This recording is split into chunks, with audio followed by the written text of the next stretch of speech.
अपनी आवारा मिजाजी को नया नाम न दो, मुझको जन्नत से निकलवाने का इल्जाम न दो। मैं कदे बंद भी हो जाए तो परवाह न करो, किसी कमजर्फ के हाथों में मगर जाम न दो। आम आदमी पार्टी हारती है तो हारे, कांग्रेस ने उससे जिताने का ठेका नहीं। दिल्ली विधानसभा चुनाव में भारतीय जनता पार्टी की ऐतिहासिक जीत और मिल्कीपुर उपचुनाव में समाजवादी पार्टी की हार को लेकर राजनीतिक हलचल तेज हो गई है। सुल्तानपुर के पूर्व विधायक अनूप संडा ने भारतीय जनता पार्टी सरकार पर तीखा हमला बोलते हुए कहा कि यह जीत अस्थायी नहीं है। उन्होंने दावा किया कि 2027 में समाजवादी पार्टी की पूर्ण बहुमत की सरकार आएगी और अखिलेश यादव मुख्यमंत्री बनेंगे। वहीं कांग्रेस पार्टी के प्रदेश कार्यकारिणी सदस्य वरुण मिश्रा ने मिल्कीपुर उपचुनाव को सत्ता का चुनाव करार दिया। उन्होंने कहा कि योगी आदित्यनाथ की प्रतिष्ठा की सीट थी, भाजपा को हर हाल में जीतना था। मुझे तो लग रहा था कि अगर समाजवादी पार्टी यह चुनाव जीत भी जाती है तो सर्टिफिकेट भाजपा के नाम ही होगा। दिल्ली और मिल्कीपुर के नतीजों के बाद सियासी बयानबाजी और तेज हो गई है। विपक्ष जहां भाजपा की जीत को प्रशासनिक दबाव और सत्ता की ताकत का नतीजा बता रहा है, वहीं भाजपा इसे जनता का समर्थन करार दे रही है। कि दिल्ली में समाजवादी पार्टी खुद चुनाव नहीं लड़ी थी और हमने आम आदमी पार्टी को समर्थन दिया था। दिल्ली के जो परिणाम आए हैं वो हमारी दृष्टि से अप्रत्याशित हैं और हमको ऐसा लगता है कि भारतीय जनता पार्टी ने एक झूठ का जाल वहाँ खड़ा किया था। उस झूठ और भ्रम में वहाँ के चुनाव में ये परिस्थितियाँ आई हैं। समाजवादी पार्टी का आज भी ये मानना है कि भारतीय जनता पार्टी इस देश की जनता को गुमराह कर रही है।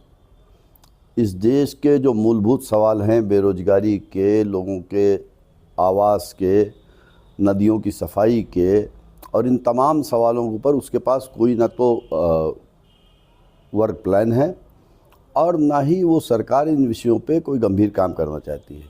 मात्र धर्म की आड़ लेकर के, धर्म का राजनीति के लिए इस्तेमाल करके भारतीय जनता पार्टी लोगों को भ्रमित करना चाहती है। बाकी वहाँ के परिणामों का जब तक विस्तृत विश्लेषण न कर लिया जाए, कोई और भी टिप्पणी करना मेरे ख्याल में उचित नहीं होगा। मिल्कीपुर में जो यहाँ पर क्या कहेंगे? मिल्कीपुर में सत्ता जीती है, सत्ता की बेशर्मी जीती है और विपक्ष हारा है। उसको दूसरे तरीके से अगर मैं कहूँ तो लोकतंत्र को कमज़ोर करने वाली शक्तियाँ ज़्यादा ताकतवर हो रही हैं इस देश में। मिल्कीपुर के चुनाव में सत्ता ने प्रशासनिक ताकत का, पुलिस का और साम दाम दंड भेद प्रत्येक नीति का पालन किया है। हमारे कार्यकर्ताओं को उत्पीड़ित किया गया है, धमकाया गया है, उनका मनोबल तोड़ा गया है, जनता को भ्रमित किया गया है, उनको प्रकारांतर से धमकाया गया है। उसी की वजह है कि वहाँ के चुनाव में ऐसे परिणाम आए हैं। आप जानते हैं बहुत से वीडियो सोशल मीडिया पे ऐसे आए थे जिसमें कोई व्यक्ति पीठासीन अधिकारियों से कोई टारगेट पूरा करने के बारे में सवाल कर रहा था कि आपको 36 का टारगेट था या 48 का टारगेट था या 30 का टारगेट था। तो अब ये सवाल उठता है इन बारे में जो शिकायतें चुनाव आयोग में गई हैं, चुनाव आयोग क्या कार्रवाई करता है? क्योंकि हम ये भी समझना चाहते हैं और ये भी कहना चाहते हैं कि चुनाव आयोग आखिर इतना मूकदर्शक क्यों बना हुआ है। हमको लगता है कि जिस तरीके से वहाँ के एक थानाध्यक्ष का वीडियो और ऑडियो एक सामाजिक कार्यकर्ता को धमकाने का आया, उसके साथ अभद्रता और अशालीन भाषा का प्रयोग करने का आया, उसके बारे में भी कोई कार्रवाई नहीं हुई और स्पष्ट तौर पे उसमें थानाध्यक्ष ने उस समाज सेवी को धमकी देते हुए कहा था कि तुम अखिलेश यादव की गोद में बैठ गए हो और तुमको ठीक कर दिया जाएगा। तो जिस जगह पर सत्ता इतनी बेशर्मी ओढ़ ले कि चुनाव की जीत के लिए वो कोई भी रास्ता अपनाने पे तैयार हो जाए, तो वहाँ मुझे लगता है ये बात कहना अनुचित नहीं होगा कि देश का लोकतंत्र कमज़ोर करने वाली शक्तियाँ ज़्यादा ताकतवर हो रही हैं और हम जहाँ एक तरफ जीत की लड़ाई लड़ रहे हैं, वहीं इस देश के लोकतंत्र को बचाने की भी लड़ाई लड़ रहे हैं। ये लड़ाई समाजवादी पार्टी आगे भी लड़ती रहेगी।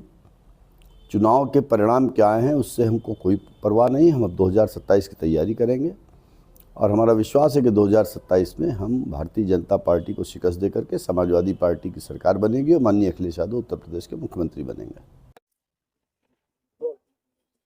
चुनाव को लेकर क्या मानते हैं आपकी, कहीं ना कहीं समाजवादी पार्टी की चूक है या फिर कुछ और?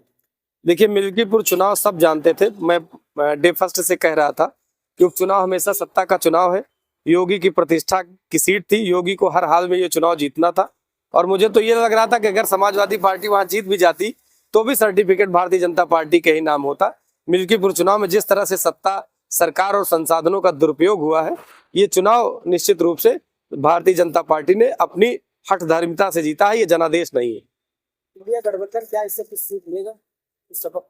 मुझे भी उम्मीद यही है कि अखिलेश यादव जी को भी काफी कुछ सीखने को मिला होगा इस उपचुनाव से।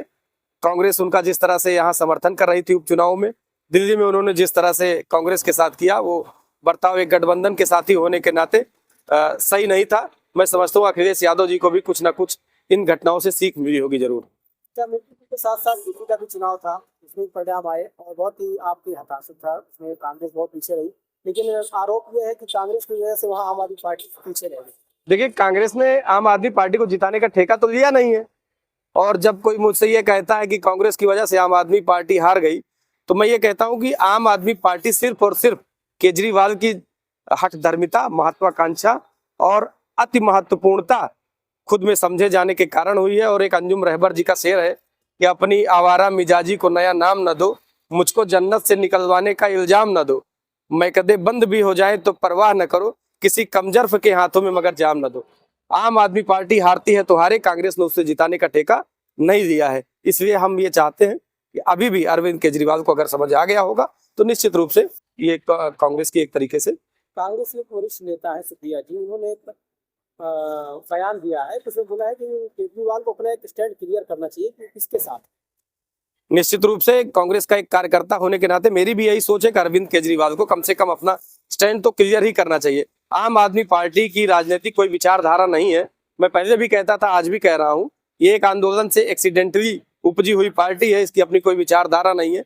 इन्हें कब किसके साथ खड़ा होना है ये भी नहीं पता है, और किसके साथ रहना है। आम आदमी पार्टी 2 राज्यों में सरकार बनाने से, इंडिया गठबंधन से कांग्रेस को बाहर करने की बात करती थी, और आज आम आदमी पार्टी खुद सत्ता से बाहर हो रही है।